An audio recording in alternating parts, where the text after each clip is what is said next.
The 20th topic is the last topic in part 2, and it is similar to the previous topic which we had seen in part 1 on separable differential equations.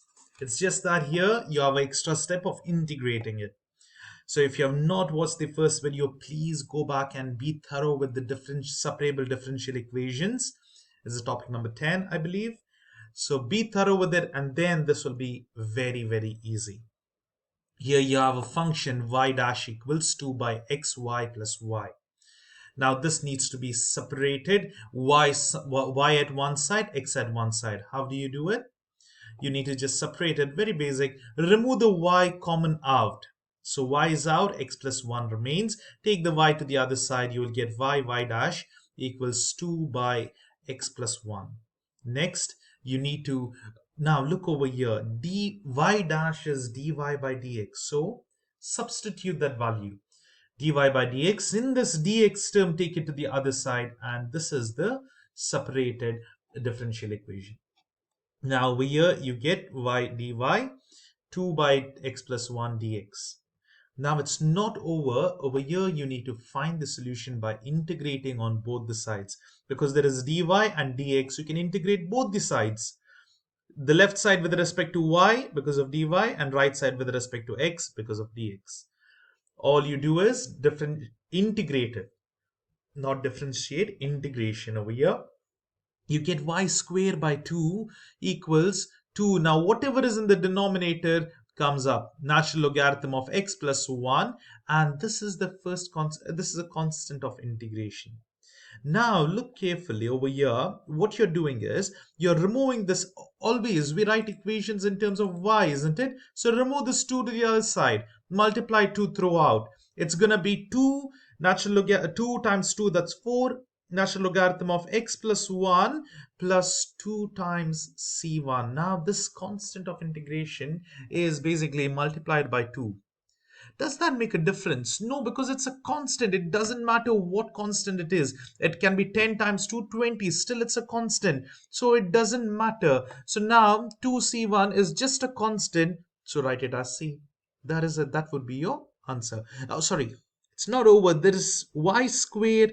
You need to have in terms of y. So take square root on both the sides. Here you get plus or minus square root of this particular term. That is the answer. Now let's look into some other problems. Now here, same like what we have done just now. Separate these equations. Over here, what you need to do is take the y. See, this entire term goes to the other side. This is y. And over here, x is there. Now, remember, y dash is dy by dx. So it will be dy divided by dx. Dx goes to the other side. This is separated. Now, integrate on both the sides. When you look at this, you can remember it is sine inverse. Now, over here, okay. First of all, the left side, one second. The left side is very simple. It is sine inverse. It's okay till over here. But anyways, the right side, you can't directly solve it. Now, the thing is, you need to do u substitution. Now, it is done in detail over here. What happens is, you take u as natural logarithm of x, and then when you when you derive u, this cancels, that x cancels, the x cancels. Why? Because you will get du by dx is 1 by x. Take x to the other side and get everything in terms of dx. Now over here, what happens? Dx is x du. Look, you substitute dx value as x du, and here in the denominator, x remains, but what is natural logarithm x? That is u. So you just cancel this x and x. Now you can easily integrate it, isn't it? It will be natural logarithmic u. So that's the thing. And over your left side, it's sine inverse u, because it's 1 divided by root of 1 minus y squared. That is sine inverse. If it was x, it would be sine inverse x. Now it's y, not u, it's y. So sine inverse y. Now plus c is the constant of integration. It is not over. You need to take sine on both the sides to remove this. Now, okay, that's not yet over because u is not substituted back. Now it is natural logarithm of natural logarithm x plus c. Now take the sine to the other side, you will get the answer. Why? Because it's sine inverse. Take sine on both the sides, sine and sine inverse cancels, and you are remaining with sine. This is the final answer. So over here, sorry, that has been repeated by mistakenly. So that's the answer. It's the same thing. So similarly, you can solve the other problems. Uh, okay, is there any problem? Yeah, that's it. This is the correct answer. So make sure you differentiate it and then you integrate it. That's how we solve it. Please do these by yourselves because we have done this already. We have done the separation and then only extra part is the integration in the 20th problem. In the part 1, we have already done the separation of x and y.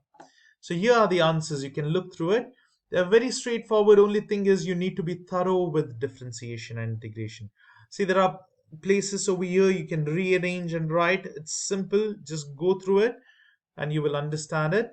Just be thorough with integration properties and also only the basic integration properties. And also if it's like this, you need to understand, okay, this is sine inverse.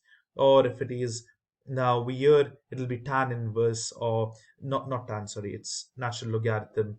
You should know them. So remember, learn all these properties, basic properties, and then you can easily solve it. But first step is always separate them and then integrate on both the sides. So these are the answers. That's it. So that is the end of the part 2. I hope it is helpful and you're going through them. If you have any doubts, put them in the comments. I will try to get back as soon as possible. Now, in the next part, we will deal with the part 3, which is the writing part. Stay tuned. And if you're not yet subscribed to my channel, please do subscribe to it and do like my videos and share it with your friends. Thank you.